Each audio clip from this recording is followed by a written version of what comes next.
En tus mandamientos meditaré, consideraré tus caminos. Me regocijaré en tus estatutos. No me olvidaré de tus palabras.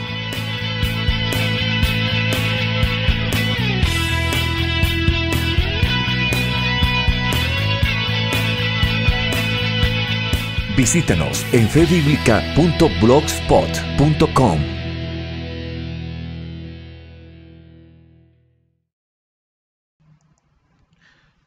Comentario sobre Proverbios 30. Obteniendo el conocimiento de Dios y permaneciendo en éste. Este artículo ha sido escrito por el teólogo pentecostal Julio César Clavijo Sierra y publicado en el blog Fe Bíblica. Proverbios capítulo 30 puede dividirse en tres secciones que son: primero, la forma de obtener el conocimiento acerca de Dios; segundo, el deseo de permanecer en el conocimiento de Dios; y tercero, consejos para permanecer en el conocimiento de Dios o lo que compete a la vida cristiana. Primero, la forma de obtener el conocimiento acerca de Dios. Dice el versículo 1, palabras de Agur, hijo de Jaque, la profecía que dijo el varón Aitiel y a Ucal. Las palabras escritas son una profecía, por lo cual tienen aspectos de interés inmediato para sus destinatarios, como también futuros. Las palabras son de Agur, hijo de Jaque, quien dijo la profecía inicialmente a Itiel y a Ucal. La doble mención del nombre Itiel hace ver que Itiel tiene más importancia que Ucal, probablemente porque Itiel fue más receptivo a las palabras de esta profecía o porque tenía mayor jerarquía que Ucal. Una traducción alternativa del versículo 1 se da al penetrar en los significados de Itiel y Ucal, donde Itiel se traduce por cansado estoy, oh Dios, y Ucal por agotado, tal como se encuentra, por ejemplo, en la Nueva Versión Internacional, en la Biblia textual y en la Nueva Traducción Viviente. Bajo esa posible traducción, Agur no estaría dirigiendo su discurso primariamente a dos hombres, sino que estaría expresando un estado de ánimo decaído. Dice los versículos 2 y 3. Ciertamente más rudo soy yo que ninguno, ni tengo entendimiento de hombre. Yo ni aprendí sabiduría, ni conozco la ciencia del santo. Aquí Agur demuestra su incompetencia humana para entender las cosas de Dios, y nos da a entender que el hombre sin Dios no puede comprender las cosas de Dios. El hombre sin Dios tiene el entendimiento como el de una bestia en lo que respecta al conocimiento divino. Dice el versículo 4, ¿quién subió al cielo y descendió? ¿Quién encerró los vientos en sus puños? ¿Quién ató las aguas en un paño? ¿Quién afirmó todos los términos de la tierra? ¿Cuál es su nombre y el nombre de su hijo, si sabes? Agur explica que para conocer las cosas de Dios sería necesario subir al cielo y descender. De esa manera podríamos entender al Dios inmenso que puede disponer del viento, así como un hombre dispone de lo que puede encerrar en su puño, o de toda el agua de la tierra, así como un hombre puede disponer del agua que está encerrada en un pañuelo. Este Dios afirmó la tierra para que exista y tenga toda su dinámica actual. También sostiene que un aspecto fundamental para conocer a Dios es conocer su nombre. Por eso los que conocen el nombre de Dios también son llamados el pueblo de su nombre, como lo vemos en 2 de Crónicas 7:14, Hechos 15:14 y Apocalipsis 22:4. Además, esta porción trae una profecía mesiánica, cuando se refiere al nombre del Hijo de Dios. El Hijo fue el que reveló el nombre del Padre en toda su plenitud, porque el Hijo llevó el nombre del Padre y lo dio a conocer a todos los hijos de Dios. Según Juan 5:43, Juan 17:26 y Hebreos 1:4. Por lo tanto, el Hijo de Dios es el único que nos ha podido revelar las cosas de Dios, porque nadie conoce al Padre sino el Hijo, y ninguno podrá conocer al Padre si el Hijo no se lo quiere revelar. Eso lo vemos en Mateo 11:27 y en Lucas 10:22. Aún más, el Hijo se aplicó a sí mismo las palabras que Agur consideró necesarias para alcanzar el conocimiento de Dios cuando dijo: si os he dicho cosas terrenales y no creéis, ¿cómo creeréis si os dijere las celestiales? Nadie subió al cielo, sino el que descendió del cielo, el Hijo del Hombre que está en el cielo. Eso lo dice Juan, capítulo número 3, versículos del 12 al 13. Así que tenemos la certeza de que el Hijo sí sabe quién es el Padre y conoce las cosas del Padre, por lo cual estamos seguros en su testimonio. Por eso el que tiene al Hijo tiene la vida. El que no tiene al Hijo de Dios no tiene la vida, como lo dice 1 de Juan 5:12. De igual manera, todo aquel que niega al Hijo tampoco tiene al Padre. El que confiesa al Hijo tiene también al Padre, como lo dice 1 de Juan 2:23. El Padre y el Hijo son uno y el mismo, como lo dice Juan 10:30. Porque el Hijo es la manifestación del Padre en la carne, como lo vemos en Isaías 9:6, Juan 14:9 y 1 de Timoteo 3:16. Por eso, cuando creemos en el Hijo, en realidad creemos en el Padre, Juan 12:44. Cuando recibimos al Hijo, en realidad recibimos al Padre, Juan 13:20. Cuando aborrecemos al Hijo, en realidad aborrecemos al Padre, Juan 15:23, y cuando veamos al Hijo, en realidad veremos al Padre, Juan 12:45, 14:49, 1 de Timoteo 6, del 14 al 16. Si permanecemos en la palabra de Dios, entonces permaneceremos en el Hijo y en el Padre. 1 de Juan 2:24. Es apenas natural que el Antiguo Testamento hable acerca del Hijo de Dios, porque el Antiguo Testamento nos anuncia que Dios se iba a manifestar como un hijo, como un hombre, para rescatar a la humanidad. Así como Adán fue hijo de Dios, como lo vemos en Lucas 3:38, el Mesías en su condición de humano santo vendría a ser un verdadero hijo de Dios. Lucas 1:35. El Hijo de Dios o el postrer Adán, según 1 de Corintios 15:45, vino para quitarnos la naturaleza corruptible que heredamos del primer Adán y que nos impide alcanzar la salvación. Pues la carne y la sangre no pueden heredar el reino de Dios, ni la corrupción hereda la incorrupción. Eso lo dice 1 de Corintios 15:50.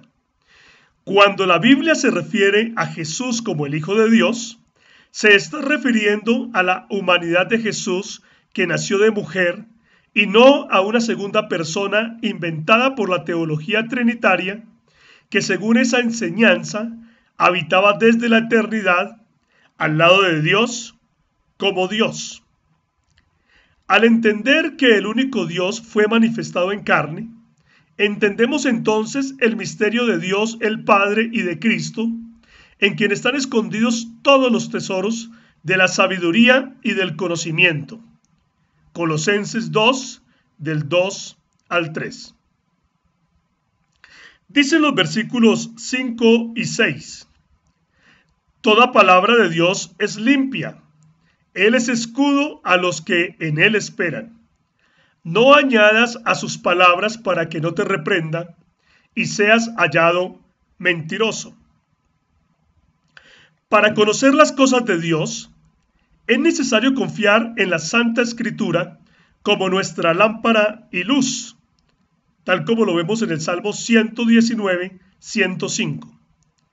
La palabra de Dios es nuestra protección cuando confiamos en ella.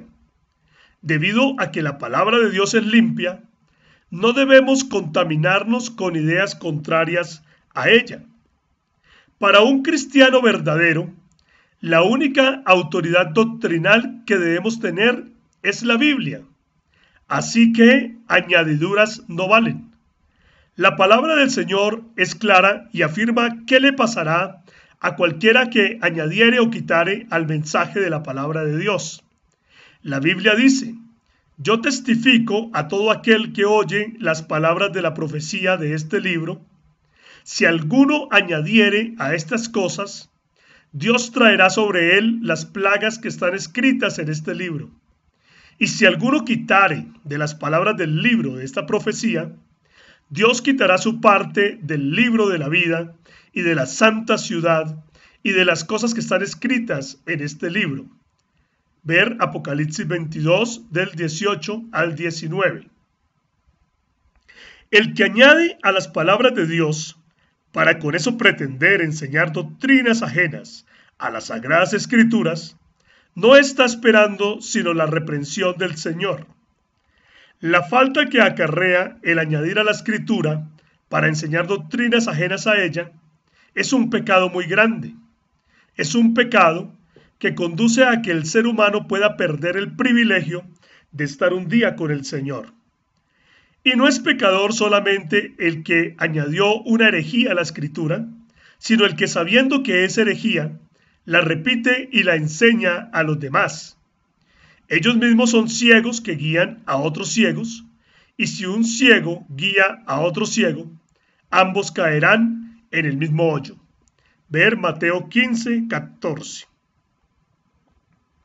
Segundo, el deseo de permanecer en el conocimiento de Dios. Dicen los versículos 7, 8 y 9. Dos cosas te he demandado, no me las niegues antes que muera.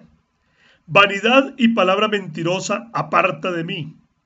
No me des pobreza ni riquezas.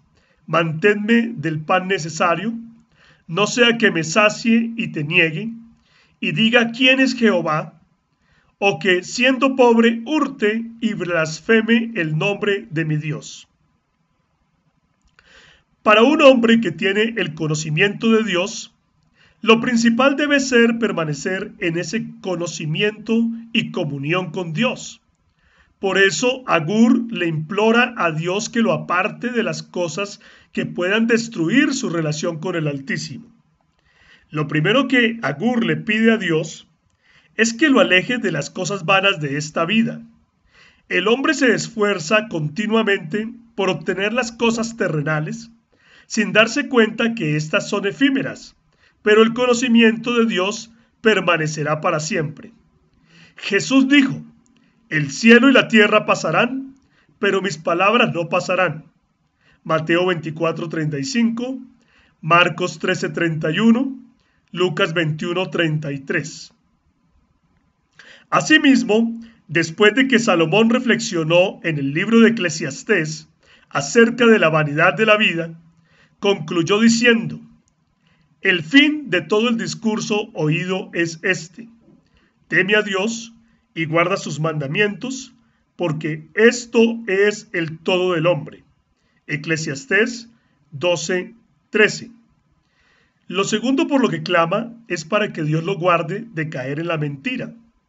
Esto está en consonancia con lo dicho en el versículo 6 y expresa el deseo de Agur de permanecer en la palabra de verdad, sin añadir a las palabras de Dios, a fin de que no sea reprendido y sea hallado mentiroso.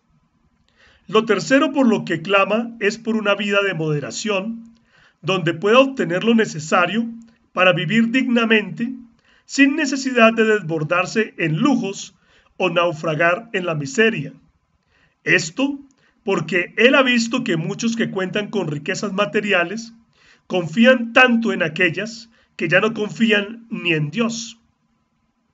Jesucristo dijo en Marcos 10:24, hijos, cuán difícil le es entrar en el reino de Dios a los que confían en las riquezas. De otro lado, ha visto también el otro extremo, donde personas que se encuentran en escasez han llegado a blasfemar contra Dios y se han visto tentadas a robar. No nos debemos alabar en lo que tenemos materialmente hablando, sino en el conocimiento de Dios, como lo dijo el profeta Jeremías, en el libro de Jeremías, capítulo número 9, versículos 23 al 24. Así dijo Jehová, no se alabe el sabio en su sabiduría, ni en su valentía se alabe el valiente, ni el rico se alabe en sus riquezas, mas alábese en esto el que se hubiere de alabar, en entenderme y conocerme, que yo soy Jehová, que hago misericordia, juicio y justicia en la tierra, porque estas cosas quiero, dice Jehová. Tercero, consejos para permanecer en el conocimiento de Dios. Dicen los versículos 9 al 14. No acuses al siervo ante su señor, no sea que te maldiga y lleves el castigo. Hay generación que maldice a su padre y a su madre no bendice. Hay generación limpia en su propia opinión, si bien no se ha limpiado de su inmundicia. Hay generación cuyos ojos son altivos y cuyos párpados están levantados en alto. Hay generación cuyos dientes son espadas y sus muelas cuchillos para devorar a los pobres de la tierra y a los menesterosos de entre los hombres. Seguidamente, Agur nos presenta algunas actitudes que debemos tener en cuenta para no salirnos de los caminos de Dios. La primera actitud consiste en no aprovecharse de alguna posición ventajosa para abusar de los siervos, de los pobres de la tierra y de los menesterosos entre los hombres. Por el contexto, se observa que el llamado de Agur es a que no acusemos falsamente a un siervo delante de su señor, que por estar subordinado ante su jefe, podría encontrarse en la situación desventajosa de que no le creerían por más que desmintiera la acusación. El criado podría maldecirnos y no seríamos inocentes de ese pecado. Se nos invita a observar que hay personas que actúan como fieras salvajes, destrozando a los pobres y a los menesterosos de la tierra, pero el mandato de Dios es que no se oprima al jornalero, sino que se le pague su salario a tiempo justo. Deuteronomio 24 del 14 al 15, y que no se endurezca nuestro corazón contra el pobre y menesteroso. Deuteronomio 15, 7. Todo el que oprime al pobre insulta a Dios nuestro Hacedor, pero el que tiene misericordia del pobre honra a Dios. Proverbios 14, 31. A Jehová presta el que da al pobre. Proverbios 19, 17. Y si aquel que ha hecho misericordia tiene que pasar días malos, será librado por Dios. Salmo 41, 1. La segunda actitud consiste en obedecer el mandamiento de honrar a nuestro padre y a nuestra madre, aun cuando veamos a personas que maldicen a sus padres. Nosotros tenemos el siguiente mandamiento, que hallamos en Efesios capítulo número 6, del 1 al 3. Hijos, obedeced en el Señor a vuestros padres, porque esto es justo. Honra a tu padre y a tu madre, que es el primer mandamiento con promesa, para que te vaya bien y seas de larga vida sobre la tierra. La tercera actitud consiste en reconocer las faltas que cometamos delante de Dios, para que corrijamos nuestro andar, procedamos al arrepentimiento y hagamos frutos dignos de ese arrepentimiento. Mateo 3:8, Lucas 3:8, Romanos 2:4.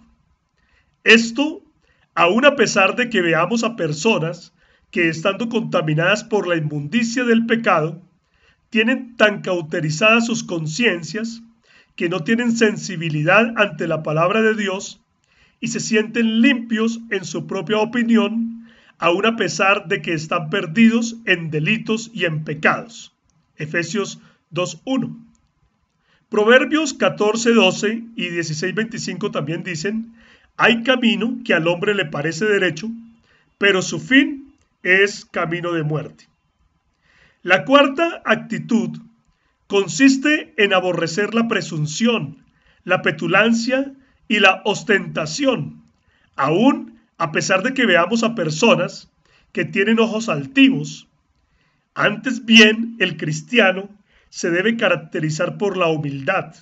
Mateo 5:5, Efesios 4 del 2 al 3 y Tito 3:2. También se debe caracterizar por la modestia, primera de Timoteo 2:9, por la moderación, primera de Corintios 9:25, y por la sencillez, Hechos 2:46 y segunda de Corintios 1:12. Los versículos 15 y 16 dicen: la sanguijuela tiene dos hijas que dicen: dame, dame. Tres cosas hay que nunca se sacian. Aún la cuarta nunca dice basta.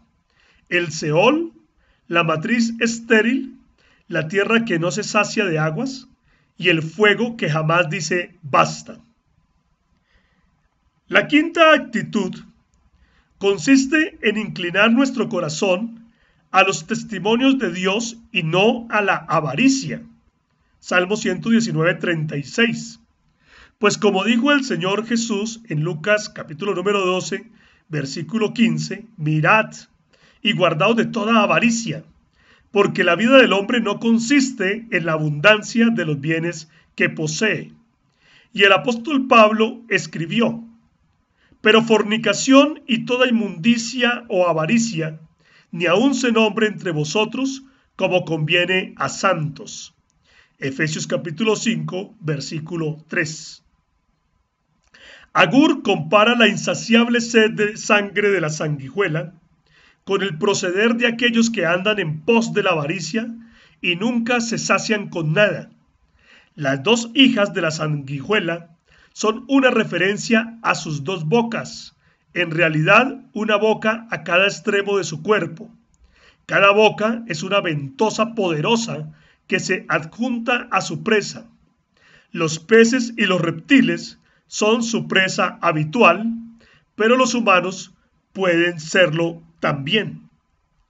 Agur presenta ejemplos de cosas que nunca están satisfechas, como el Seol, que no se cansa de recibir a los muertos, la matriz estéril, que por más que recibe la semilla masculina, nunca satisface el deseo de procrear, la tierra, que incluso llega a sobresaturarse absorbiendo agua, y el fuego, que consume todo material combustible que tenga a su alcance. En sentido contrario a estos ejemplos, la palabra de Dios nos enseña en Hebreos 13:5: sean vuestras costumbres sin avaricia, contentos con lo que tenéis ahora, porque Él dijo: no te desampararé ni te dejaré. El versículo 17 dice: el ojo que escarnece a su padre y menosprecia la enseñanza de la madre, los cuervos de la cañada lo saquen y lo devoren los hijos del águila. Aquí Agur vuelve a referirse a la segunda actitud que hemos mencionado previamente, y es que todo hombre y mujer de Dios debe honrar a su padre y a su madre, así como vendrá bendición para los que obedezcan dicho mandamiento, también vendrá maldición para el que lo desobedezca. Dicen los versículos 18 y 19: Tres cosas me son ocultas, aún tampoco sé la cuarta: el rastro del águila en el aire, el rastro de la culebra sobre la peña, el rastro de la nave en medio del mar y el rastro del hombre en la doncella.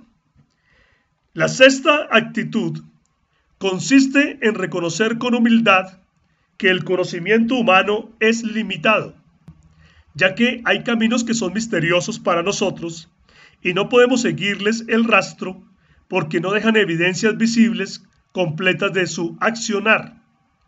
Por esa razón, no podemos seguir con exactitud el rastro del águila en el aire, el de la culebra sobre una peña y el de un barco en medio del mar. La expresión el rastro de un hombre en la doncella podría entenderse en el sentido de que la procreación es un verdadero misterio y que para que ésta ocurra se requiere que una mujer tenga intimidad con un hombre. Dado que Dios es un ser infinito, ningún intelecto creado, por dotado que esté, puede alcanzar sus profundidades. La Biblia misma afirma la inhabilidad del ser humano para comprender totalmente a Dios. Es cierto que nosotros no podemos entender todo lo que compete o pertenece a Dios, porque hay cosas que el Padre puso en su sola potestad, como lo dice Hechos 1:7, y solo Él las sabe y las entiende.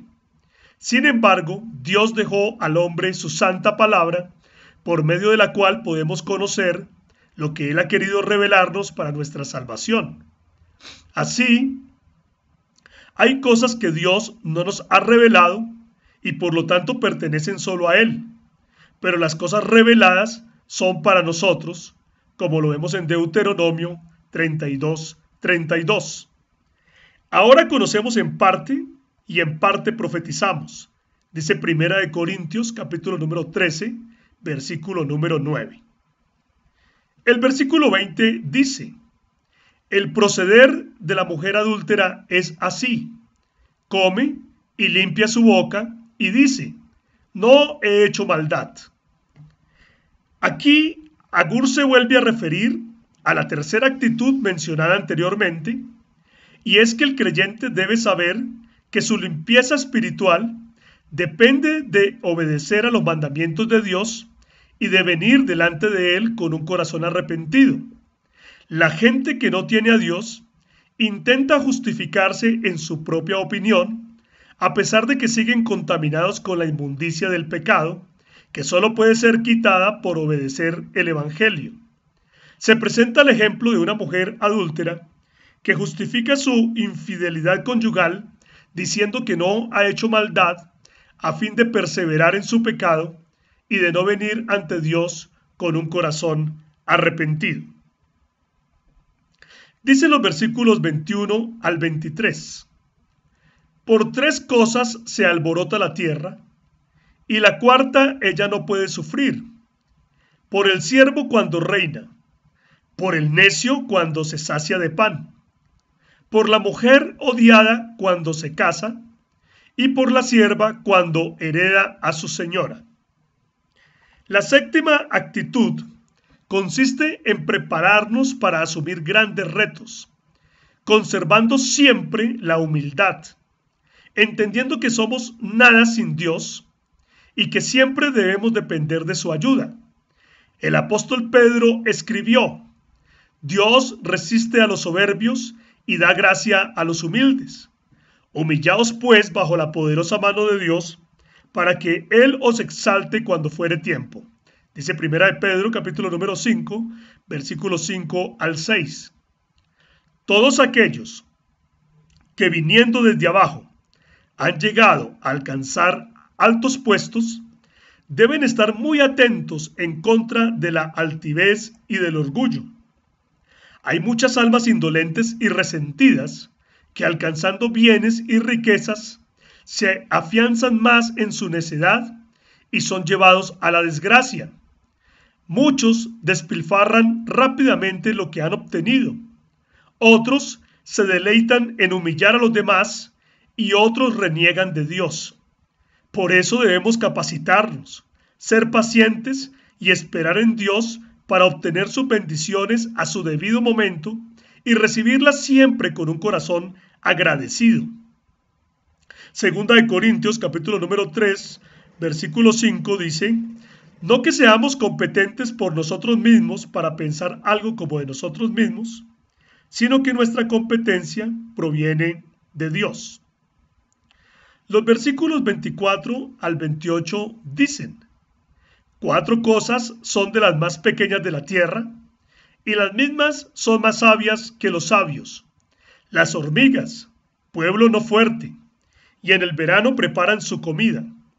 Los conejos, pueblo nada esforzado, y ponen su casa en la piedra. Las langostas que no tienen rey, y salen todas por cuadrillas.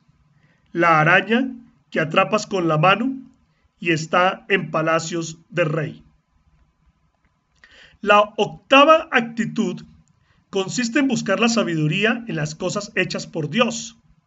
Romanos 1:20 dice: porque las cosas invisibles de Él, su eterno poder y deidad, se hacen claramente visibles desde la creación del mundo, siendo entendidas por medio de las cosas hechas.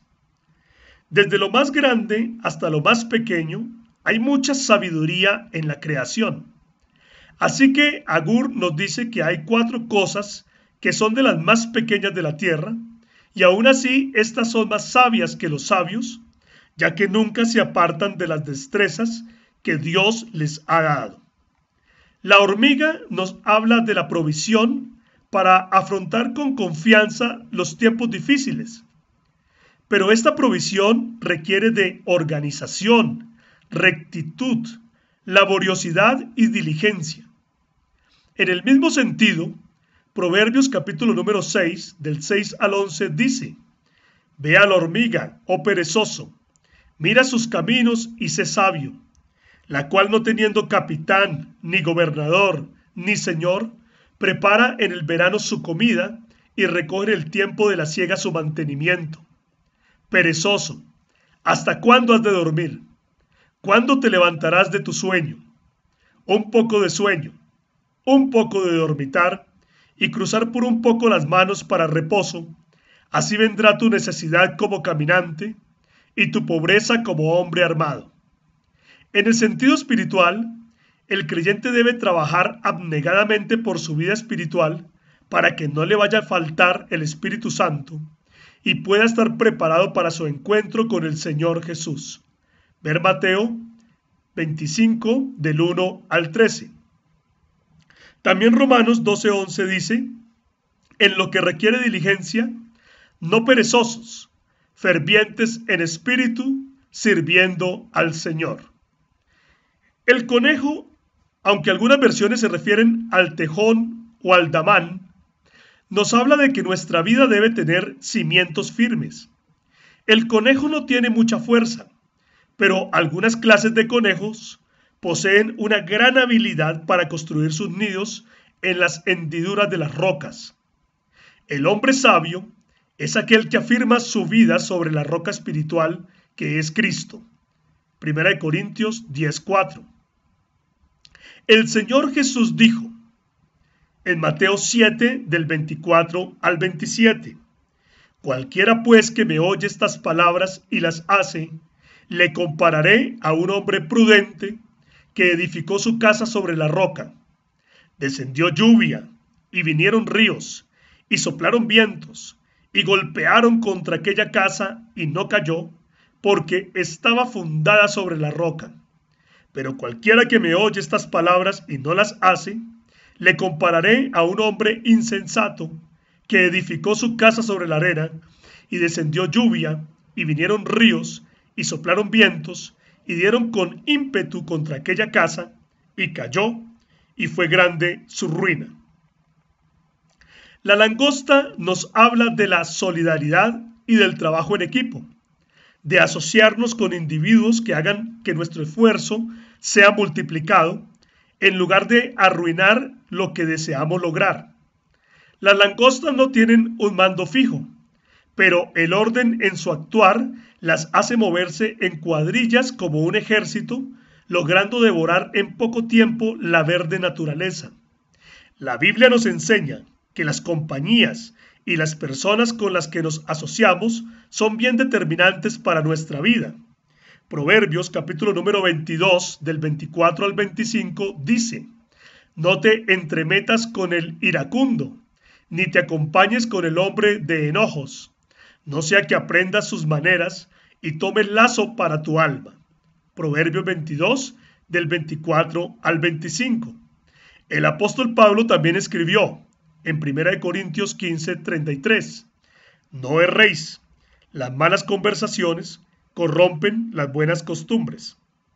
Y en 2 Corintios 6:14 también dijo: no os unáis en yugo desigual con los incrédulos. La araña, aunque algunas versiones se refieren a la lagartija, aun a pesar de su insignificancia, no teme habitar en la magnificencia de un palacio. Esto nos enseña a nosotros a anhelar las moradas que el gran rey se fue a preparar para nosotros. Juan 14 del 2 al 3. Los hombres sabios y de fe no se conforman con esta morada terrestre, sino que anhelan una mejor, la patria celestial, la nueva Jerusalén. Hebreos 11:16 dice: por lo cual Dios no se avergüenza de llamarse Dios de ellos, porque les ha preparado una ciudad. En la nueva Jerusalén habrá un solo trono para un solo rey, el cual tendrá un solo nombre. Cuando los vencedores vean al Cordero, en realidad estarán viendo a Dios, porque el Cordero es Dios manifestado en carne. De igual manera, cuando mencionen el nombre del Cordero, estarán mencionando el nombre de Dios. Apocalipsis 22 del 3 al 5 dice: y no habrá más maldición, y el trono de Dios, mire, el trono singular, un solo trono, el trono de Dios y del Cordero estará en ella, y sus siervos singular, le servirán. ¿A quién? A Dios y al Cordero. Y dice y verán su rostro, el rostro de Dios y el Cordero, porque Dios y el Cordero son uno solo. Y su nombre estará en sus frentes, dice su nombre, un solo nombre para Dios y el Cordero. No habrá allí más noche, y no tienen necesidad de luz de lámpara, ni de luz del sol, porque Dios el Señor los iluminará, y reinarán por los siglos de los siglos. Los versículos 29 al 31 dicen: tres cosas hay de hermoso andar, y la cuarta pasea muy bien: el león, fuerte entre todos los animales, que no vuelve atrás por nada; el ceñido de lomos; asimismo el macho cabrío; y el rey, a quien nadie resiste. La novena actitud habla de que nuestro andar debe ser hermoso delante de Dios, como dice la Escritura en Efesios 5 del 15 al 16. Mirad pues con diligencia cómo andéis, no como necios, sino como sabios, aprovechando bien el tiempo, porque los días son malos. De la misma forma de andar del león, aprendemos a no retroceder, sino a avanzar confiados ante las dificultades. Pues dice Hebreos 10:39, nosotros no somos de los que retroceden para perdición, sino de los que tienen fe para preservación del alma. Este ejemplo es parecido al del caminar del rey cuando está confiado. Algunas versiones hablan del rey al estar con su ejército. Del ceñido de lomos, el cual es el gallo, aprendemos que nuestro caminar debe ser digno. El apóstol Pablo escribió en Filipenses 1:27, os ruego que andéis como es digno de la vocación con que fuisteis llamados. Efesios 4:1. Y dice Filipenses 1:27, y solamente que os comportéis como es digno del evangelio de Cristo. El macho cabrío mira con desconfianza a todo el que se acerca al rebaño. Por lo tanto, de él aprendemos a velar por todo lo que tenemos a cargo, especialmente de nuestra salvación. Filipenses 2:12 dice: Por tanto, amados míos, como siempre habéis obedecido, no como en mi presencia solamente, sino mucho más ahora en mi ausencia, ocupaos de vuestra salvación con temor y temblor.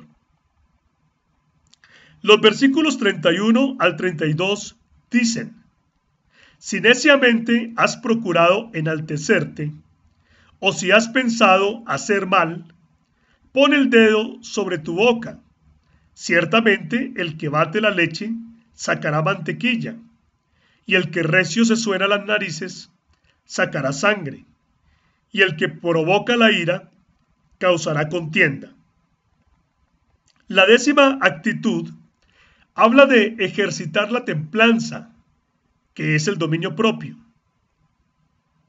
La templanza abarca el dominio propio y la moderación. Cualquier placer puede llegar a ser dañino si es llevado a un exceso, y cualquier cosa buena puede ser arruinada si se lleva a un extremo. En 1 Corintios 9, del 24 al 27, Pablo ilustra el concepto de la templanza por medio del ejemplo de un corredor en una carrera. Para poder ganar su carrera, un corredor debe ser templado en todas las cosas. Debe tener disciplina y dominio propio. Debe tener un programa de entrenamiento bien equilibrado y debe ser moderado en sus actividades. Asimismo, Pablo practicaba la disciplina y el control. Él dijo que sabía lo que era su meta y que él mantenía su cuerpo en servidumbre. La templanza es un atributo que debemos exhibir en todo momento. En caso de que pensemos hacer mal, entonces debemos inmediatamente poner freno a ese mal pensamiento y no darle rienda suelta. La expresión "pon el dedo sobre tu boca" indica que debemos detenernos antes de cometer cualquier mala acción, ejercitando el dominio propio. Hay cosas que ocurren de manera inevitable. Por ejemplo, si se bate la leche, se obtendrá mantequilla. Y si alguien se suena fuerte, hará sangrar su nariz. De la misma manera, si uno se deja dominar por la ira, terminará peleando. Y si uno se deja dominar por las bajas pasiones, terminará pecando. El Señor Jesús les bendiga y les guarde.